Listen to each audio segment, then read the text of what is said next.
Last week's inflation numbers were not friendly, and the market's reaction to them wasn't either. Was it an overreaction though? We've talked about how we might get a couple quirky inflation readings coming out of the holidays because of holiday spending. That didn't stop Wall Street from running a really loud headline on the front page above the fold, for those of you who remember reading an actual newspaper, that shouted, "Inflation clouds rate cut path." And I know that headline triggers you guys because it triggers me deep, deep in my soul.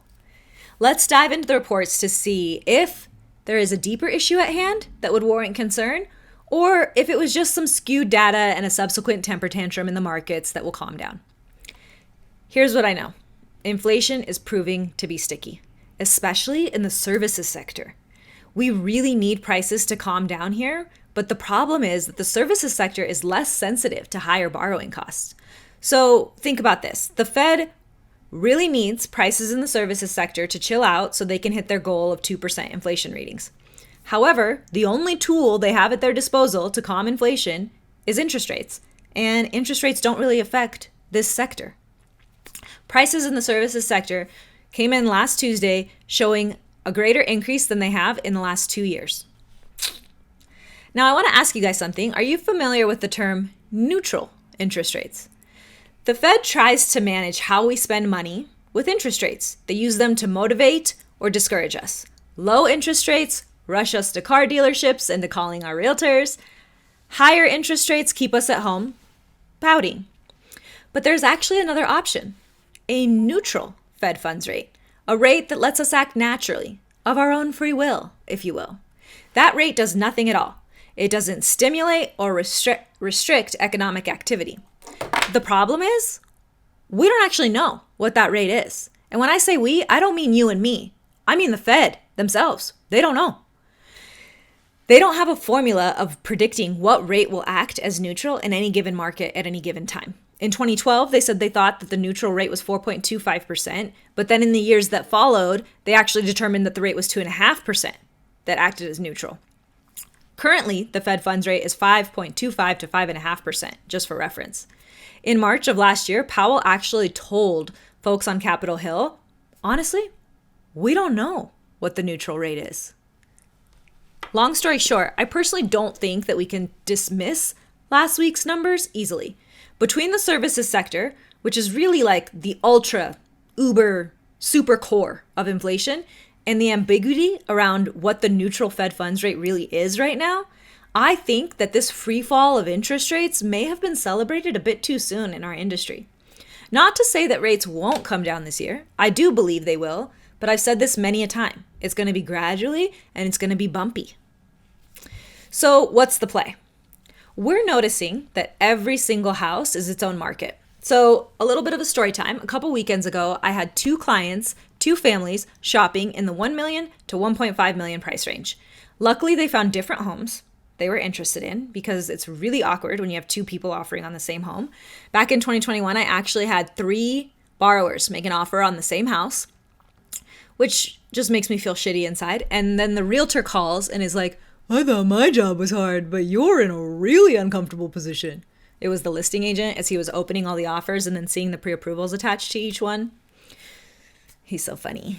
Anyways, back on track. One of the clients, the house that they found, they were in a multiple offer situation and had to offer significantly, like 50 to 75,000. I can't remember exactly, but they went significantly above list price to get the deal. Whereas the other family was able to negotiate a $60,000 credit from the seller to do a 3-2-1 buy down on a jumbo loan. Same market. Sounds like I'm talking about 2 different points in history. Same market, same weekend, same price range, same zip code.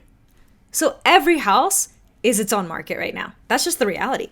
And there are 2 lessons to take away here. One is for the sellers out there. The house that went into a multiple offer situation was listed well. It was priced to sell. The realtors strategically listed it just below what the market could support. They got 28 showings in the first 2 days it hit the market, and they were able to get more money for their seller. The price got bid up. The other house, it had hit the market way too high 45 days prior. They had just done a big price reduction, and then we were able to squeeze them for even more money to get that $60,000 credit. That's $60,000 less of their net proceeds. So if you're looking to sell a home right now, the single best piece of advice I can give you is price it appropriately. Pricing is extremely, extremely important, and pricing it appropriately will actually get you more money. Then, for the borrowers out there, for the buyers, let's run the numbers every single time. Interest rates have moved since you were shopping last weekend. The market has likely shifted again based on whatever economic reports came out in the last 3 to 5 days. And don't assume that just because you don't like current interest rates, that there aren't buyers out there who've made their peace with them and are ready to start stacking appreciation and amortization gains. Every house needs its own negotiation strategy. Lastly, you guys, am I going to see you on March 7th? Futures Female is a fundraising event for the Women and Children Center of the Sierra. It's not just for real estate professionals or investors. It's the perfect event to invite your clients to. Show them that you care about your local community, that you are always seeking out new information and investing and educating in yourself to be the best realtor for them, and offer them something of value that has nothing to do with you getting a commission check at the end. Invite them to join you as your friend, and I promise they will like you more after they experience the energy and the powerful vibe we have going there. You'll be thanking me, I swear. It's from 2 to 6 p.m. at the Elm Estate on Thursday, March 7th. It's informational. No one's going to be trying to steal your clients. It's a collaboration over competition type of thing. Shit, invite your other favorite lender. The more, the merrier.